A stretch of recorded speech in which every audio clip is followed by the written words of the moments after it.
You're listening to BQN. Assimilate the audio.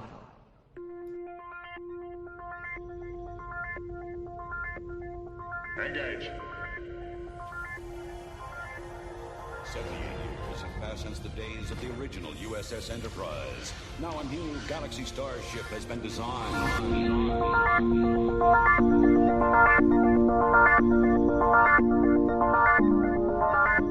Transporter Chief, beam our listeners aboard.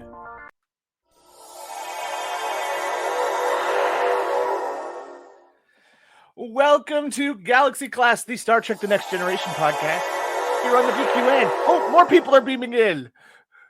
Here we are. It is time for a Batleth battle, which means I'm your host, Diplomatic Standard Bearer Kevin Scarf, and with me is the whole crew, Counselor Amy Nelson. Hello. Hello. The Chief Recreational Officer, Rhea Papagiorgio. Hello. Hello. And guy who's watching Composer. people change for the gym, Joe Keegan. Or composer. Let's go with that. Composer. We're going with composer. We're going highbrow like Got TNG. it. We're going Nella Darren. Mhm. So how's everybody doing? Welcome to the end of October, the beginning of November. Yeah. Are we ready for the upcoming winter season? No. Yep. It got Busy cold here. season. It got cold What? there, Rhea? Yes, I'm wearing long sleeves and pants. Thank you very much. It is cold.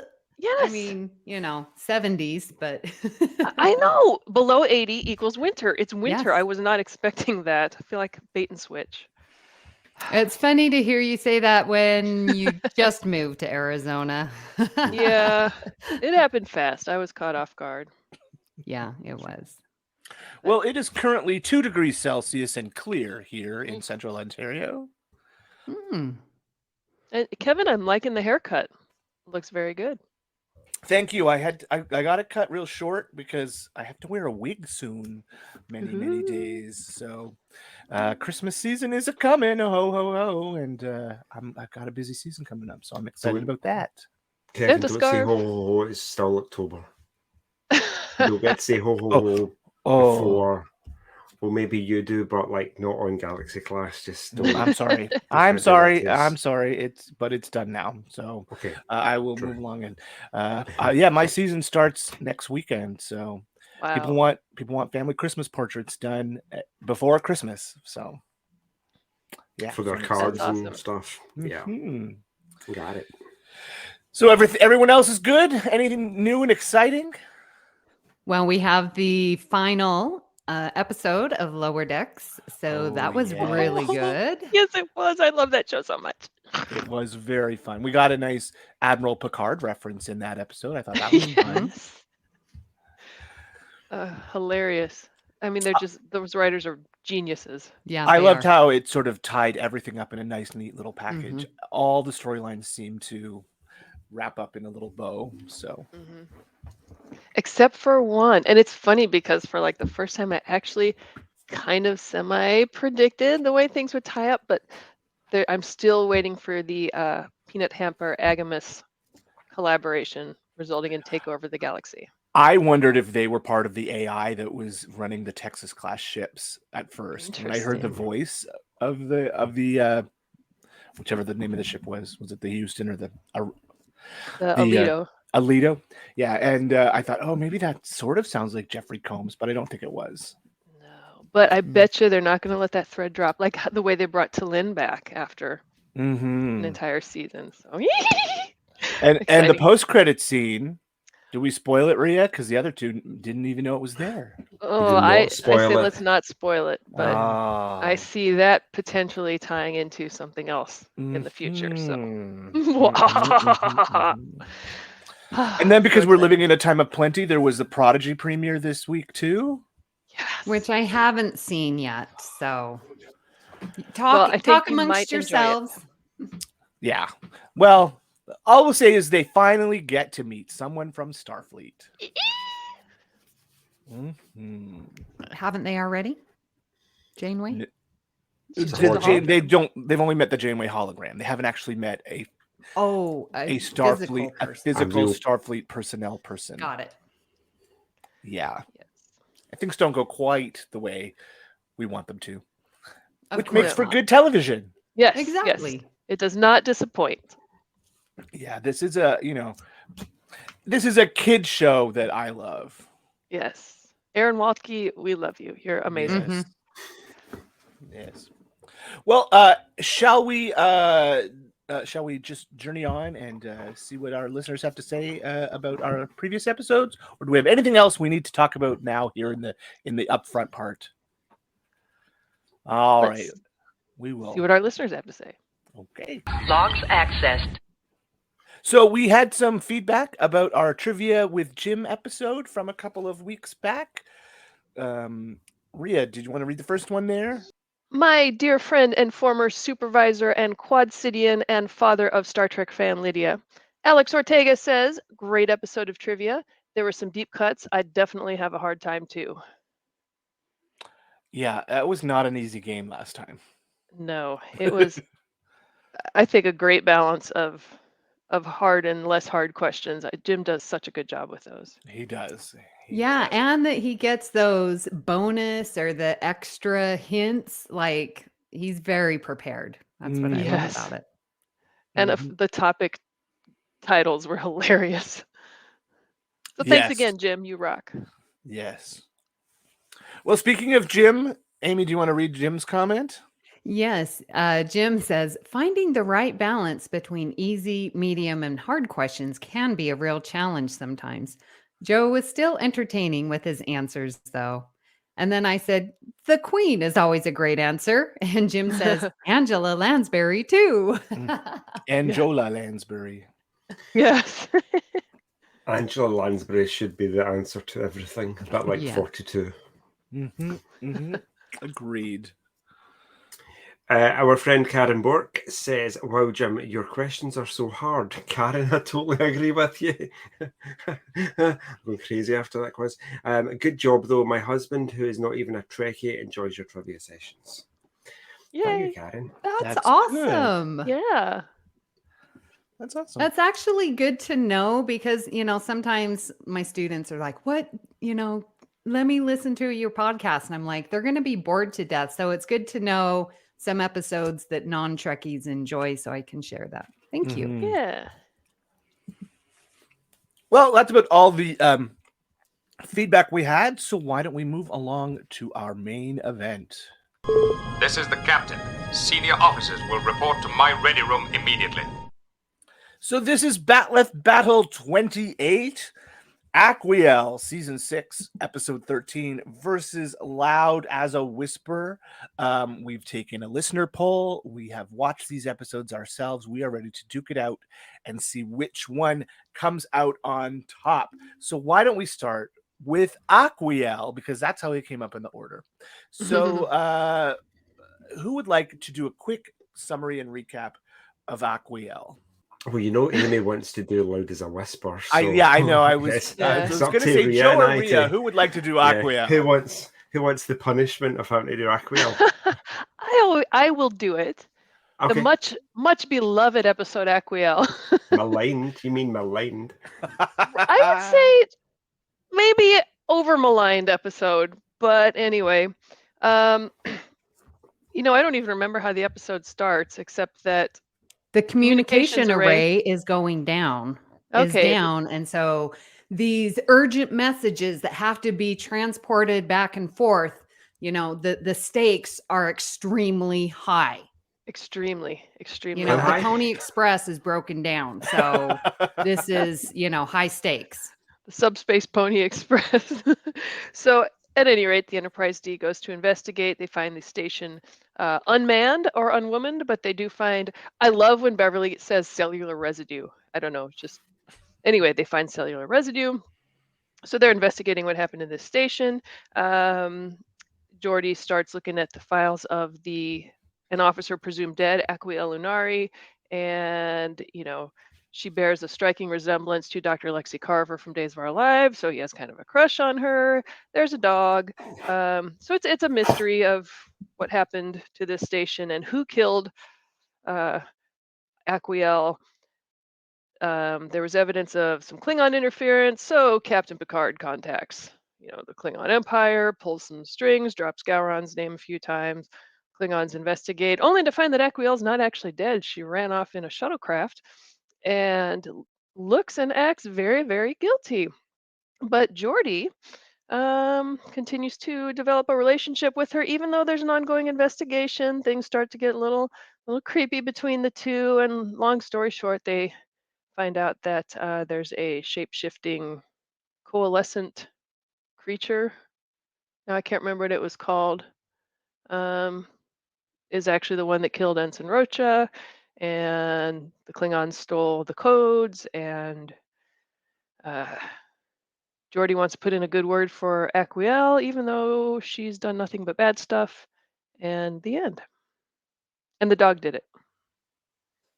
Yes. Yeah. The whole episode is set up like a classic murder mystery, right? Mm-hmm. And when they've come to the conclusion that there is this being that has taken over the shape of somebody on the station, not a single person thought it could have been the dog. Like, yeah,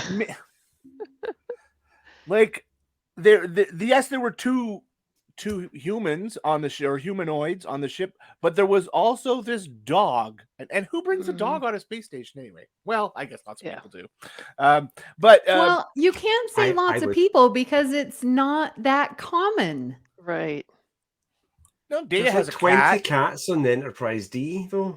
They have a nursery full of puppies somewhere.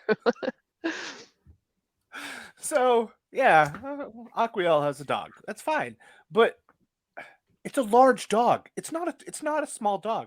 It's not a Porthos. Yeah, it's not a Chihuahua. It's like a big dog, and nobody thought.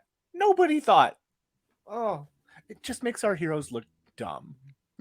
Yeah, humanoid chauvinists. I'm glad we're past that now. The effect jumped out at me, the coalescent organism, which is the name it got. The effect that they used for it just reminded me of early Odo. Mm-hmm. And it turns out that this episode was out at the same time, the same week as Deep Space Nine, Season 1, Episode 8, Dax. One where Dax is accused of murder. Oh. So we had two Star Trek murder mysteries the same week. Yes. And I figured like maybe the DS9 special effects guys created the Odo effect previously, and they just stole it for the dog. Or they just used a lower resolution version, because I didn't think it was as good as the Odo effect was, even. Yeah, true. Yeah, and on rewatching it, my first thought was, "Oh wait, could this possibly be a changeling?" But Beverly had a different explanation. But I'm surprised. I didn't realize that DS9 was already on the air when this one aired. Yeah, it just started. Yeah. So they hadn't come up with the changeling plotline yet. The war hadn't started. None of that had come up. So, as we know, we have a couple of topics that we use to determine the winner here. So why don't we talk about guest stars on Aquiel? Yes. Well, Renee Jones. Thank you, Rhea, for bringing that up. I was like, oh my gosh, she looks so familiar. And lo and behold, Days of Our Lives. Loved her. Lexi Carver. Yep. She was the daughter of the lieutenant or the police officer or detective of the show. Married to Abe? Abe? Was the daughter. Yeah, Abe. She was married to Abe. Oh, that's the wife? Yeah. Oh. The much younger wife. Funny how that works. That's right. Okay, yeah. So I specifically remember seeing this episode when I was in baseball and I was on the road, and I always watched, my two soaps were Days of Our Lives and General Hospital, and just flipping through the channels one afternoon, and TNG was on and this episode was on, and so I'm like, oh, it's Dr. Lexi Carver. Ooh. So I guess that's probably why I have less vitriol toward this episode than most. I do have kind of a fond memory of. Yeah, and she was also, I looked up her on IMDb, And Fresh Prince of Bel-Air. She was on Murder, She Wrote, as we know everyone in Hollywood With has been. Angela Lansbury. Yes. Makes me so And happy. 21 Jump Street. So she's been around quite a bit. So nice to see her in Star Trek. See, when you say Days of Our Lives in General Hospital, I'm aware of these things as an American kind of cult tradition, but I think I've maybe seen like 5 minutes of Days of Our Lives, like when it was on during the day when you were off school during summer or something. In General Hospital, I don't think I've ever seen an episode of. Are they both soaps? Yes. Essentially, Yes. yeah. So it's like EastEnders or Coronation Street or one of Yes. our many plentiful soaps that we have over here. Yes. Got it. Yeah. I've been watching both of them for like 40 years, but Days of Our Lives just went behind a paywall. But the nice thing is when I'm in Greece, I can get it, like 6 years later, just on regular TV. So you've been watching it since before you were born? Sure. Yeah, why not? The other guy, the Klingon guy, was Wayne Grace, who's been in quite a lot of Star Trek, actually. Yeah. He played... So the Klingon names, there was a Morag and there was a Torag, or a Torak, but it sounded like Torag, didn't it? Yeah. He also played the Cardassian Legate in Deep Space Nine's Wrongs Darker Than Death or Night. And he was Krell, a Klingon in Enterprise episode Divergence. Oh, Yeah. wow. That's good to know. Oh, he even played a Klingon in a Star Trek video game. Yeah. Ooh. So He's he's got a all great face. Klingon. Like it. Yeah. Very, very good bone structure for a Klingon. A Final Unity, it has to be said, was out in 1995, and it is by far one of the best Star Trek games ever. It's like a Star Trek episode, a TNG episode that you go through, and you have to solve puzzles and find clues and get to the bottom of the mystery of what's going on. He sadly died this past summer at the age of 82. Oh. Wow. Well, our next guest star also passed away a few years ago, Reg Cathy, who played Morag. And this was his only Star Trek appearance, but he did appear in an episode of Spencer for Hire with Avery Brooks. Oh. I can't take a Klingon seriously that's called Morag. Morags are like a popular women's name in Scotland. Don't know about the rest really? of Canada and the US. Yeah, I know a ton of Morags.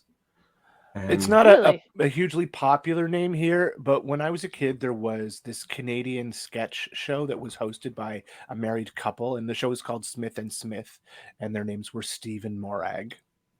Interesting. Yeah. And So weirdly, having I a always female found name diminishes his worth for you, Joe? I just find it more funny than anything else. This strong warrior Klingon, and he's got what I would think is a traditional women's name. So I just think of like Morag. Your name's takes Morag. you- That's funny. Yeah, Takes me you out out of of the episode. the narrative. Yes, it's a bit the same with Avengers. It was Endgame, one of those big Avengers movies, and they got the planet Morag. Oh, really? It's a planet called a woman. It's like going to the planet Sharon. Well, actually, I believe there's a planet Sharon in Discovery. That's true. Okay, the planet Sue. The planet Karen. Karen. Oh. Also known as Earth. Well, let's move on and talk about importance to canon then. What has Aquiel done for us lately? Nothing. Lately, we got to see our first subspace relay station. Mm-hmm. And That's spoiler alert, Amy, close your ears. We get to see a Federation subspace relay station in the most recent episode of Prodigy. This Yes. is true. Yes. Sorry, And- Amy. Actually, I'm glad you brought that up, Joe. Lower Decks has kind of given this episode a little more depth for me because we see we see Aquiel, who clearly is not a good officer. It's in her record. She's belligerent. She's defiant. And she basically got shuttled off to a relay station. I saw a lot of similarities between her and Mariner. Mariner, often belligerent, very defiant. Recently gets shuttled off to, not a relay station, but not a desirable station. Difference being, Mariner has parents in high places.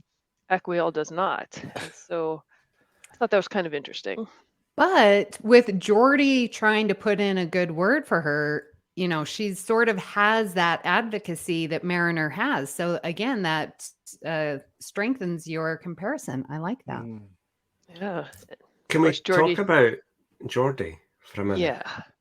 Because as soon as you see Geordi starting his investigation, wandering around her bedroom, touching her books, you just think, oh, he's like in love with her after like the first touch of the first book. Seeing her face for the first time, he's deeply, madly in love with her, like they've been together for years. Which is just another example of Geordi being like dead creepy again. Yeah, and why would he have his shoes off long enough for the dog to chew both of them? Like, how comfortable are you getting in her quarters? You're obviously there during work hours. And if you're working, your boots should be on. Well, I'd take mine off. But You don't sit at your desk and take your shoes off when you're marking papers? No. The moment I walk through a door, my shoes are off. You must have the most comfortable shoes ever. Well, it's not allowed to have your shoes off. Like it's no. Because in case of an emergency, you've got to get out. I'll get out in my socks. Though, actually, so that's another thing about this episode that got me thinking. We have this episode and we have Leah Brahms with the hologram. Booby trap, I think, where Geordi, so there's a hologram and there's a dead woman. They're both safe. So Geordi can fall in love with them or whatever because they're safe. They're not real people. He doesn't have to worry about getting hurt or anything. So I think, Geordi seeing her, and she's beautiful, seeing her logs and kind of getting to know her a little bit. But she's a dead woman, so he's got nothing to lose. So of course he can, fall in love with her if you can, I guess, in your mind. When she does show up, I guess she was this fantasy that he could be in love with and be safe with. But then when she actually shows up in person, I guess now I can see why he got taken with her so quickly. No, I still cannot. Yeah, if she wasn't in it and it was the dog, he would have fallen in love with the dog. He finds out the dog's female and he's like, so starts humping the dog or something. Oh my gosh, Joe. That's just what we've come to expect from Geordi. He's deprived.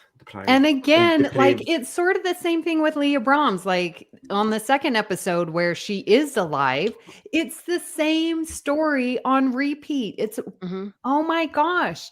Yes. So he sees Leah and then she's like, what you did was wrong and I feel uncomfortable and blah, blah, blah. And so does she. She's like, I felt vulnerable and exposed because I was sharing my deepest secrets and you've read them. Like, ew, it's so parallel. They should have come up with something different for Geordi, a different type of love story. They did different types of love stories with Troy, with Crusher. I mean, Crusher got transfiguration, got the host, got the ghost candle. Like those are different love stories. Right. Why is Geordi on wash and repeat? They were trying to do something here. Like this episode was written to try to give Geordi a recurring romantic interest. Yeah, but it's the same. Yeah, but they were going for murder mystery as meet cute, and it didn't. They were trying to reference like old sort of noir films, like Laura, and it just. They got overwhelmed by technobabble because they had to come up with a mystery that their technology couldn't solve. So I don't know. In terms of the murder mystery, I definitely got Murder, She Wrote with Angela Lansbury. Definitely. For sure. No, but honestly, I think it's true to character for Jordy. He's so insecure in his relationships with women, um, as evidenced over and over. So I think this was a little less creepy than Booby Trap in that everyone thought she was dead. So yeah, he's going through her personal logs, um, which he wouldn't have done had we hope had they suspected she was still alive. But um, again, when someone's that insecure about stuff, you look for something safe. Like when you're so afraid of rejection, who can not reject you? Who's safe? Someone who's dead. So I get that aspect of it. Now, him, making out with her while she's terrified and vulnerable and all this stuff. Okay, that's a different story. But And even after Riker said, "Don't do it," yes, which Troy would have had to apologize for doing something, for hooking up with someone who wasn't being investigated. But did Geordi have to apologize? Was he? I mean, no. that part kind of annoyed me. But And when Riker came in and was like, step aside, get it back, he should have trusted Riker and Mhm. stepped back. And instead, he stepped in front of her to protect her. Come on. You've had 6 years with this crew you need to trust Riker. You just met this person. Yes. Mm-mm. But that was I didn't believe that with Geordi's character. But that was after their sexual mind meld. Yes. So he could have been influenced. Oh, I was thinking But he knew what was in her thoughts because he knew she Yeah. was innocent because they had done that. that could be. But I'm really on the other hoping- hand, he is a Starfleet officer, Yeah. and it's his duty to follow the listen to his orders of his commanding superior. officer. Yeah. Yeah. I really hope in Picard season 3 they've fixed his love life and he's got a wife and kids. He does have kids. To go and And his wife is Aquiel. I was thinking that when I was rewatching it. That would be hilarious. Oh If my I don't want them gosh. to Season repeat three. it. I don't want Picard to go visit him in his house, wherever he lives, and accidentally open up a cupboard and loads of Leia Brahms blow up dolls fall out, a bit like the Tribbles falling in Kirk. Yeah, fix his love life, please, if you're listening. Yeah, I hope he's gotten his stuff together. But if Aquiel's his wife, that would be awesome. So, Rhea, there is another character on this show from one of your soap operas. There Mora the was. dog was played by Friday, who was Robert Scorpio's dog on General Hospital. No way. That's cool. Oh my gosh. That's awesome. And Robert Scorpio is still on General Hospital. I'm sure the dog's dead, but that's awesome. There's another thing in Aquiel's favor. Yeah. Well, have we talked about Aquiel enough? Shall we move on? Yes. Please. Loud as a whisper. Amy, regale us with the tale of Loud as a Whisper. Loud as a Whisper starts out with the Enterprise picking up Riva, who is a mediator who communicates through a chorus. One person speaks as the scholar and judgment, but also the dreamer and artist. Another speaks with passion, the romance, and also the warrior. And then you have the third, who is the harmony of the two, speaking with wisdom and reason. So they pick up Riva and they go to this warring planet who has been at civil war for generations, 15 generations. And so they beam down to have the two sides come together. But one is a radical and tries to kill Riva because he doesn't want peace. And Riker grabs Riva at the last moment, and then the chorus get obliterated, disintegrated down to their bones. It's very gruesome. Very similar to Conspiracy, which was season 1. So now Riva has no way to communicate, and it's that struggle to overcome. And in the end, they convince Riva that it is through this disadvantage that can be turned into an advantage. And by the two factions learning how to communicate with Riva, they will learn to communicate with each other. And that is the episode. Oh my gosh, it's so good. Thank you. Yeah. Thank you. So why don't we take a look at the guest stars who were in this episode?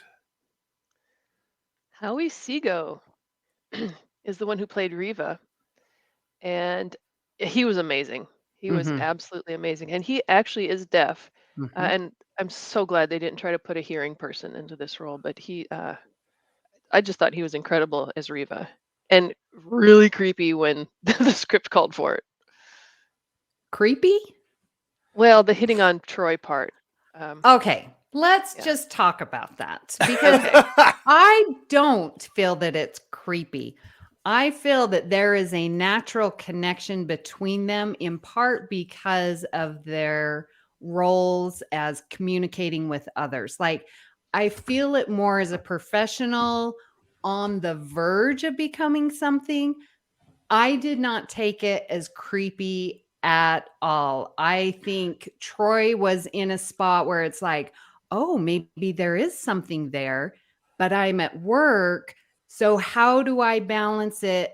Well, let's do it after work, which is the appropriate time that they share dinner. Like, it's, to me, so realistic. How many times do you meet someone where maybe there's a potential chemistry, and then trying to balance, when are we going to find the time? Is it appropriate? Should we find the time? That's what I see their relationship. And okay, I agree with you, Amy, and I take back the creepy part, because I think it wasn't him that was creepy, it was Troy's. She appeared early on in the episode very visibly uncomfortable, and there were probably 4 or 5 scenes where every time they cut to her, she looked so uncomfortable with him. And I don't think that later Troy would have done that. This was season 2. I think later Troy, and maybe it was, I don't know if it was in the script or if it was acting choices by Marina, but I do think that later Troy would have been less uncomfortable and more confident about it. And I agree with you. And also, I was thinking that too, watching it, like, how many times have I been in this situation at work or wherever, except that, I thought, how many times have I been in this situation where I don't want this creepy guy hitting on me at work? And maybe that's why it came across to me as creepy, where it's like, dude, back the off. And like thinking back to the 90s, where this was every single day at work, where we were just fair game to be objectified and hit on and stuff, even at work. So that's probably why it really rubbed me the wrong way. Yeah, but I think their dinner scene, she's agreeing, like, she agrees to have dinner. It's with her consent. I just think that awkwardness was, it's like, oh, we're at work right now. Let's keep it professional, and we can deal with that aside, which I think they did. Yeah, no, I agree. She definitely warmed up to him for sure. Yeah. Yeah, I kind of agree. I didn't find it kind of creepy. It was more about ick that you're asking me out in front of all my work colleagues. Right. Without giving me any inkling that you were interested in the first place. Like right off the bat.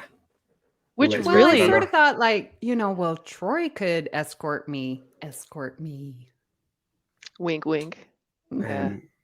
That really establishes. I don't want to go out with a member of the Bee Gees. Thanks very much.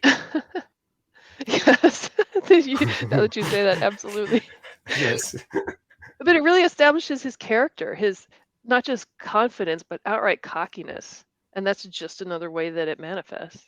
Yeah. So I know, Kevin, that you want to get to guest stars' importance to canon, but I have some things to go over, if you don't mind. Sure.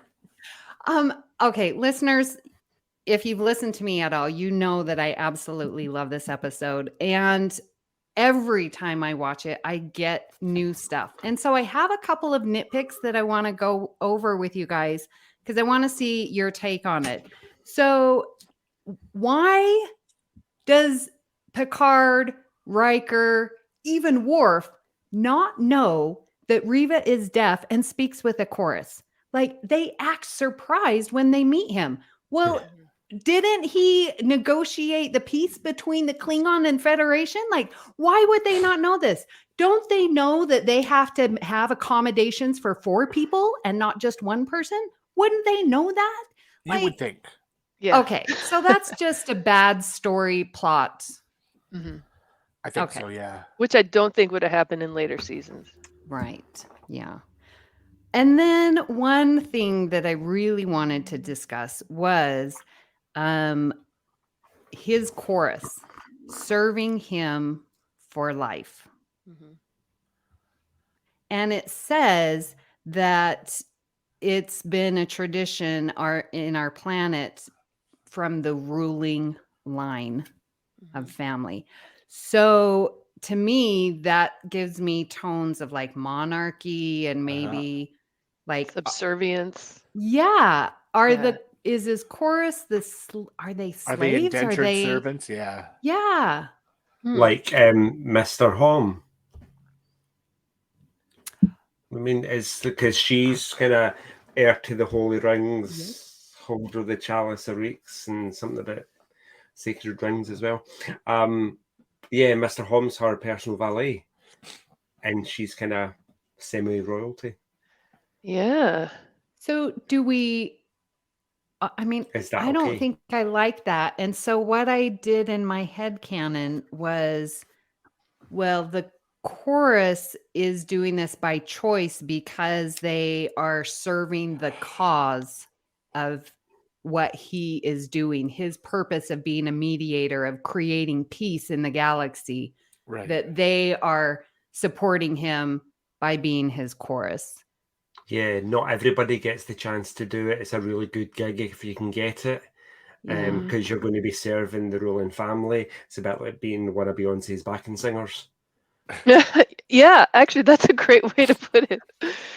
Because I think we have to be careful not to impose our Western sensibilities and morals onto this different planet, where for us to be subservient or something is a very, very bad thing. But I don't know. I mean, we would say a caste system is bad, but in that culture, perhaps it's okay. I mean, it would be an honor to be one of Beyonce's backup dancers. I'd do it. It would. Yeah. Okay, one other thing that I totally loved was when Reva and Troy are in their dinner together and they excuse the hot-looking chorus guy who's passion and romance. Great Okay, get casting. it together, Nelson. But so he's like talking and she's, interpreting his sign language, and they're like, we can communicate, we can share together, we can talk about big ideas like dreams. And that really took me back to Eleanor Roosevelt's quote that says, small minds discuss people, average minds discuss events, great minds discuss ideas. And that just reinforced this connection that Reva and Troy have together, because they are 2 great minds discussing big ideas. And I just really loved that moment that I didn't pick up before until to now. Huh. Nice. Interesting. Okay. One other thing. Shall we be? Oh, you got another thing? I was going to suggest that we be small-minded and discuss more people. Well, do we have one more idea to discuss? Yes, A please, great-minded one, Amy? Okay, so I really liked at the very end, and I'll just close with this since I know I have more, but that's okay. When Picard calls Troy into his ready room and gives a well-deserved thank you to Troy, we don't see that enough. I almost wish that he would do that a little bit more with all of his crew, but we get to see that when Troy literally saved the mission by talking to Reva and getting him to agree. I just thought that was so important. And he starts out, he's like, you read me well enough to know I already am gracious, but I'm going to say the words because words are important. In this episode of communication, saying the words is important. And I just really appreciated that. Okay, Joe, what other people can we talk about? Can we talk about Marnie Moseman? We should talk about Marnie. We should Moseman. talk about Because Marnie Moseman. she was married to someone who was also on General Hospital. John Delancey. Oh, he was also in Star Trek. Oh, But this is John Delancey's wife. Yes. Oh, she was the one of the female. chorus. The female Really? chorus member. Yeah. I Yeah. did not know this. Her son was also in Star Trek. Well, yes, I did know that. Both of their sons were in Star Trek. Yes. Keegan and Owen. Owen too? What was Yes. he in? Apparently, yeah. Really? According to Memory Alpha. This is where I'm getting my information as well. Really? What was Owen in? Oh, it was Star Trek World Tour. Which was... Is that a game? I have no idea, actually. 1998. He would have been pretty young. Teenager. But I think it's awesome that they're still married to this day after like 40 years. Mm-hmm. She was also on Knots Landing, Dallas, Hill Street Blues, Remington Steele.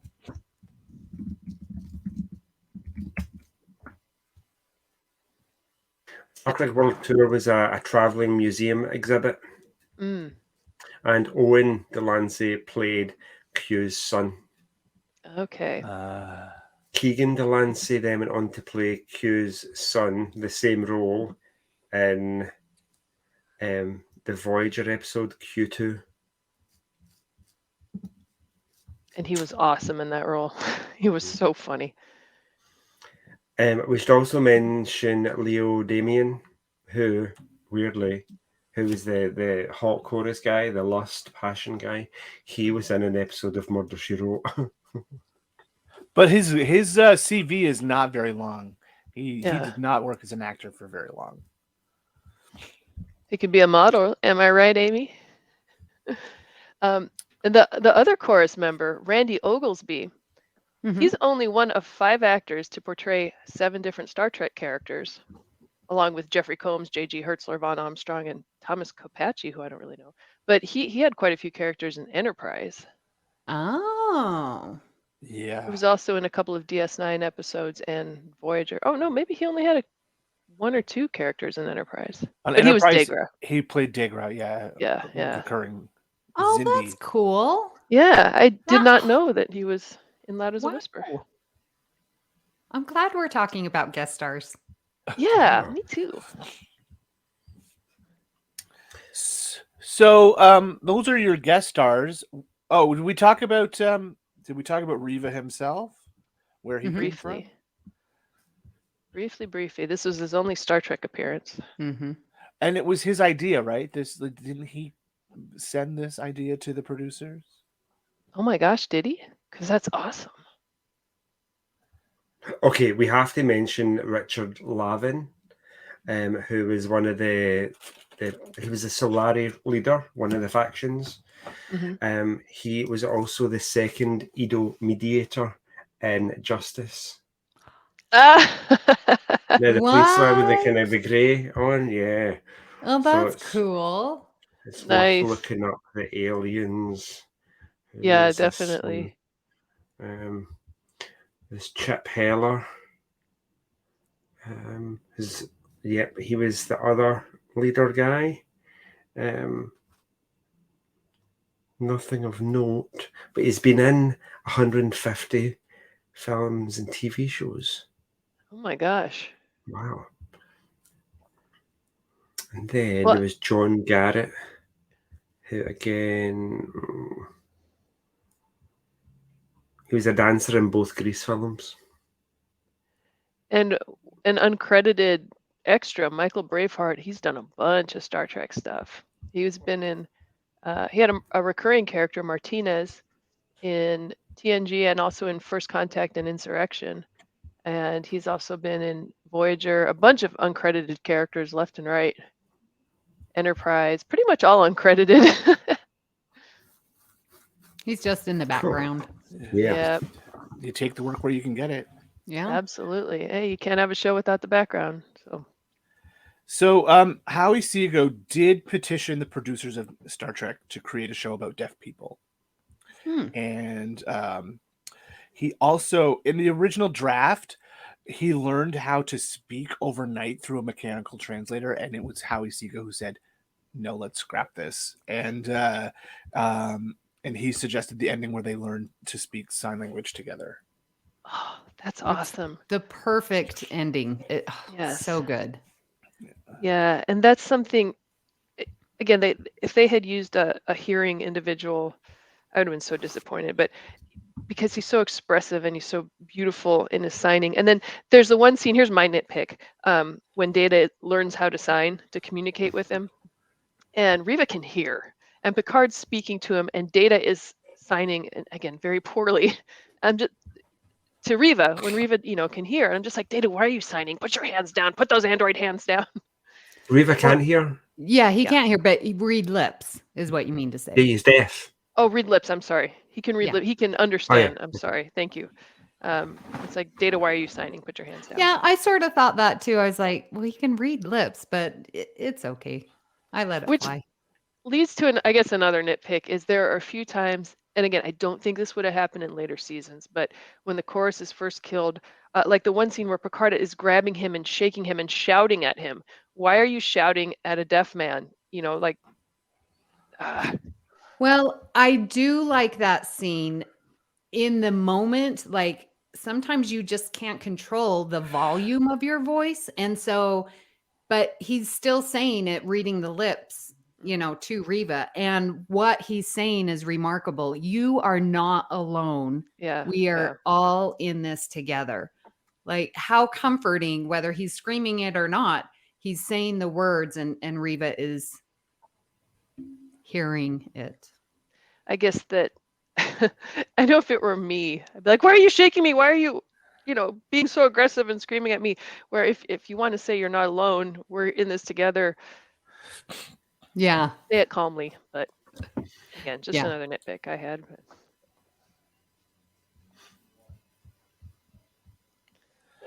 But I do like how Riva is very self-reflective and he recognizes his arrogance and he's like, I didn't see this coming and I'm now nothing without my chorus. Like it's a big realization because he does have this tinge of I'm better than you, this arrogance, this ego about it.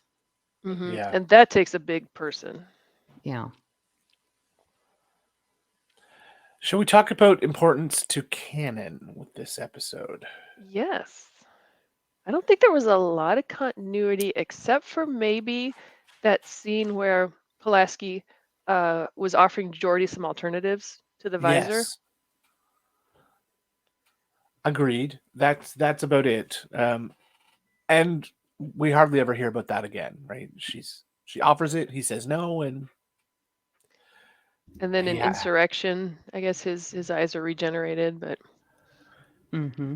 And then, does he have eyes? Does he have normal human eyes now? No, he's got bionic eyes. Yeah. So what I think the technology advanced where they could take the processes of the visor and put it inside the eye. And so that's why he has those now normal looking eyes. Mm-hmm. So he had Nemesis. He could see an Insurrection, and then they left the briar patch in the Baku world, and he was blind again. No, because wasn't in First Contact. He didn't have his visor, right? He had his eyeballs, the ocular implants. Yeah, yeah. But then in Insurrection, his implants were hurting in Insurrection when his eyes were healing. So he got the implants in First Contact. Yeah. Okay, but what did he have in Nemesis? His implants, ocular implants. So after Insurrection, he went blind again. Apparently. Yes. because he could Yeah, see his with his natural real eyes. eyes. Yeah. And I guess everyone's boobs got less perky too. Yeah.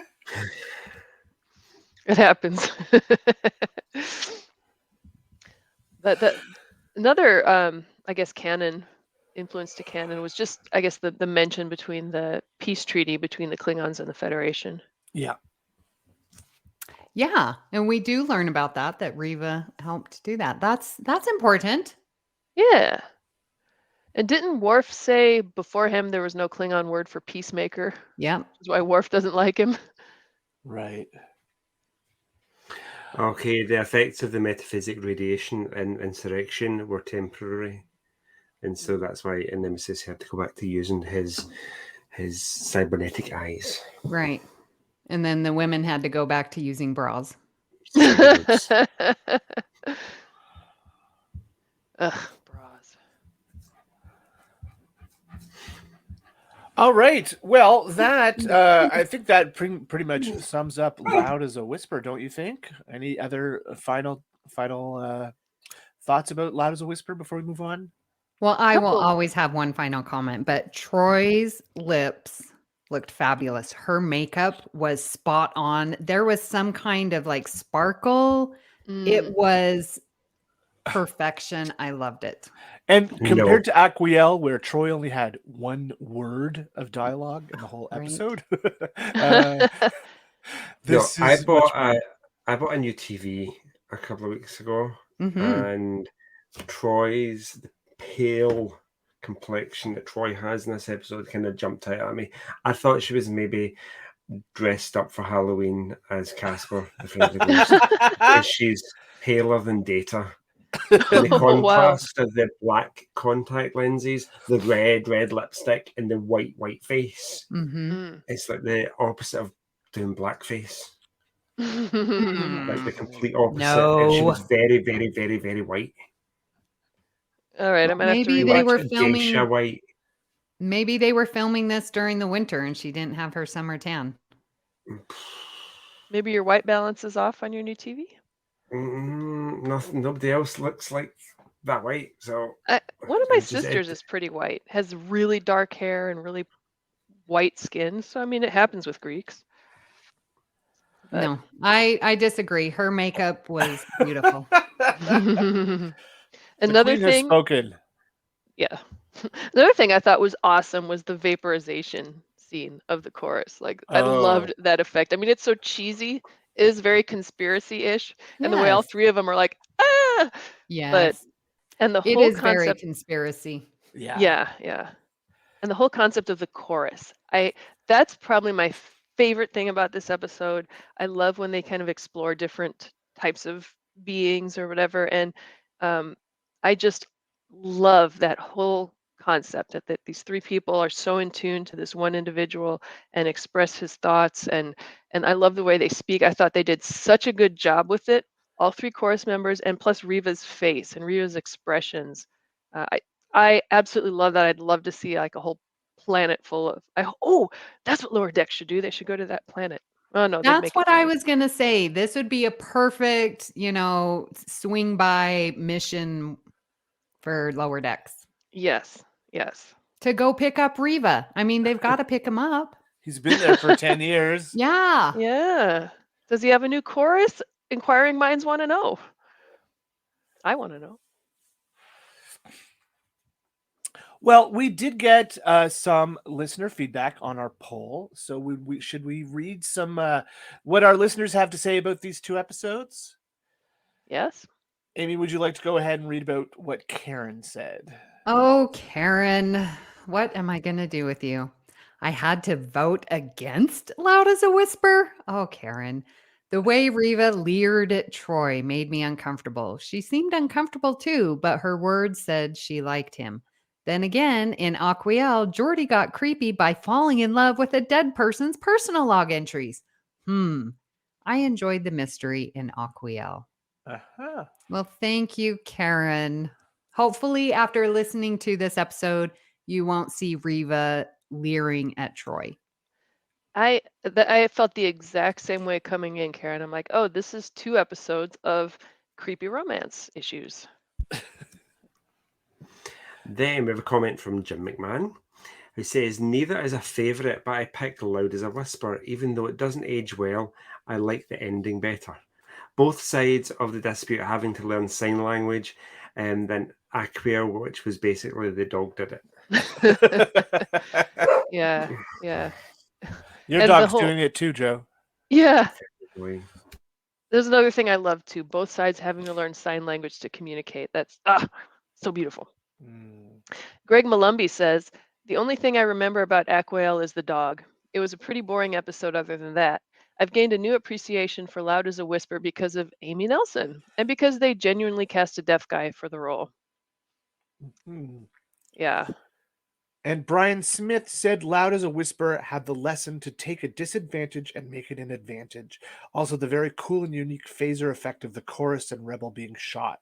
And I like the ending. Let's all learn sign language together. Aquiel had, as somebody said already, the dog did it.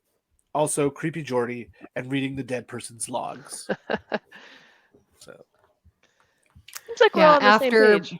After Brian's comment, I was like, well, we don't even need to record an episode. Brian has summed it up perfectly. Thank you for your comment. Well, that brings us to the vote. Shall I reveal the results of the listener vote first? Yeah, Sure. So because it's shocking. It was close. It was a very close vote. 59% of our listeners who responded to the poll voted for Loud as a Whisper. 41% for Aquiel. Listeners, it should not be that close. I don't understand. Really, truly. I really think it has to do with season 2, still working out the kinks thing. I think if Loud as a Whisper were done in a later season, then it would be considered one of the best. Or if it was Crusher instead of Pulaski. And if Crusher got to say cellular residue. Okay, so that brings us to our vote. Let's start with Rhea. Rhea, where would you like to place your vote for this episode? So coming in, I don't hate Aquiel as much as the entire rest of the world does. It's leaps and bounds above, say, I don't know, Sub Rosa. I wanted to kind of defend its honor a little bit, but ultimately my vote goes to Loud as a Whisper. It's just, again, love the chorus. I love Riva. I love turning a disadvantage to an advantage. Excellent. Joe? Yeah, before I watched both episodes, I wasn't entirely sure which way I was going to vote, but then I watched Loud as a Whisper, directly followed by Aquiel. Aquiel is a hot pile of trash. Deserves to be dumped in a black hole. And Loud as a Whisper is quite enjoyable, even though Troy's makeup is a pile of hot trash. I am going to vote for Loud as a Whisper. Amy, you going to surprise us? No. I didn't think so. Well, it definitely has to go to Loud as a Whisper. I've mentioned before, I have used this episode in a communication class that I taught at school. I love that idea of communication. I mean, that's why Discovery Season 4 is like my favorite, because of Species 10C and how we communicate. So that thread of communication, it's a fabulous Troy episode where she gets the appreciation. She does her job. She's an excellent officer and saves the day. And then we get Aquiel, and it just, it's boring. There's no stakes involved. I mean, I know we complain that the new Trek has too big of stakes. Well, this just wasn't even, I just didn't care. Maybe the Klingons did it. It just was boring. And I really can't believe that is a season 6 episode. It does not live up to season 6. So absolutely Loud as a Whisper gets my vote each and every time, forever and ever. Yeah, I would have to pick Loud as a Whisper here as well. So that makes it unanimous on our part. Sorry, listeners who love Aquiel. So that means that when we get to the next round of the Batleth battle, Aquiel will face the episode that got a bye from the first round, and that is Tin Man. So Do you that should mean- be an interesting matchup. But Hey, what? Kevin? No, I'm Kevin, sorry. save Oh, it. I'm going to have to edit this. And Hollow Pursuits. Yeah. This is going up again. So Loud as a Whisper. yeah, Loud as a Whisper. We'll move on to the next round where it will face the episode that got a bye from round 1, and that was Hollow Pursuits. So our next Batleth battle is should be interesting as well. It is season 3, episode 20's Tin Man, and it will go up against Hide and Q, which is season 1, episode 10. Any initial thoughts on those 2 episodes? Yeah, that's not going to be interesting at all. Tin No? Man wins that hands down, purely based on its soundtrack. Oh, Oh, you don't like having to see Riker with Q powers? There's no comparison. Oh. and Tin Man is a great Troy episode, Mhm. really getting the backstory of her, education and pursuits in psychology. So I'm undecided right now, so Yeah, me too. we'll see. So join us in a few weeks when we will have Batleth Battle 29, Tin Man versus Hide and Q. Incoming transmission. So we would love to hear what you thought of today's episode, and we hope you will join our Facebook group, the BQN Collective, to continue our discussion there. So you can also tweet your thoughts to @GalaxyClassPod, and we would love for you to reach out. You can also follow the network on Twitter and Instagram @BQN Podcasts. please hit the subscribe button on Apple Podcasts or wherever you get your podcasts and leave us a star rating and written review. That helps others to find the show. So, Joe, where can people find you when Cooper is transforming into who knows?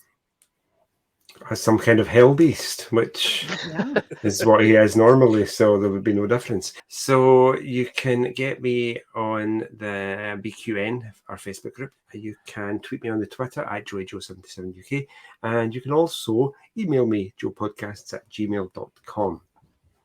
And Rhea, where can people find you when you're hacking into our online diaries to learn all about our secrets? When I am not hacking into your online diaries, watching all your personal logs, and secretly falling in love with you, you can find me posting thinly veiled love letters on the BQN Collective and also Star Trek memes. And that's pretty much it in terms of online presence. So, Kevin, where can people find you when you are not vaporizing all the naughty children who come to see Santa Scarf? Oh, sometimes you wish you could do that. But it's usually parents. It's parents who want to vaporize their kids. Kids are Yeah, I great. bet. But if I'm not doing that, you can find me on the BQN Collective. I'm there quite often. You can listen to me on True North Nerds. We just released an episode about the movie Black Adam. And Amy, where can people find you when you're being seduced by a sexy deaf ginger? Oh, well, you can find me here on the network talking about it. Woo! No, I will be talking on Union Federation, which is talking about the new Star Trek. You can also find me on All Good Things, which is sort of all of Star Trek. I am also on Twitter @Miss Amy Nelson, but my favorite place right there on Facebook at the BQN Collective. Priority 1 message from Starfleet coming in on secured channel. If you would like to help us keep all our shows coming to you each week, you can become a patron of the network on Patreon. We're putting out more exclusive content for our patrons that you won't want to miss, like It's Green or Amy's Math Moments. With a monthly Patreon subscription of $5 or more, you can join our meetings of the Hive Mind on the second Saturday of each month. Watch your Patreon messages for details. If you feel so inclined, please check out all the details at patreon.com/BQN. A huge shout out to our very own associate producer, the one and only Jim McMahon, the host of Trivia with Jim, and Davey Willett. We are so grateful for your support. And wait a minute, Davey Willett, Amy, Joe, is there something we should know? Well, he's the host of Trexpert Quiz. That's something you should know. Joe? Yeah, Amy and I are going head to head next week on episode 5 or 6 of Trexperts. 5. And we've been given a clue, which isn't a clue about the... Oh, yeah. Listen to this. Our clue is we don't need a clue. I think maybe our clue should be we don't have a clue. Yeah. We're each getting 0 points. Well, it is out there on Twitter of like, I asked the question, who's going to win? And I have more votes. I know. However, people don't know how rubbish you are. So, yeah, I'm not confident. So if I'm rubbish, then you are just below that because you didn't get any votes. I'm just saying, thank you, Calvin. I'm quite rubbish. I am going to watch all of TNG. I think the fact that we are TNG podcasters might mean that's what the fact that we don't need a hint is. It's all going to be about TNG, which means we have to watch all 179 episodes between now and next Saturday. And the movies. Yeah. Oh. I hope it is TNG. Better be. Because if it's... Otherwise, I'll be like Angela Lansbury. I'll go with the Queen. Yeah. Well, good luck to both of you. Thank I you. will be listening. That should be fun. Well, thank you for beaming aboard the Galaxy class. And until next time... Oh, cluck, cluck, cluck, number 1. Sir, you're being a mother hen. Stay classy, Galaxy. I am the passion, the libido. I am the anarchy of lust, the romantic and the lover. I am also the warrior, the perfect line which never wavers. Great joy and gratitude. Jordy, I'm scared. Engage.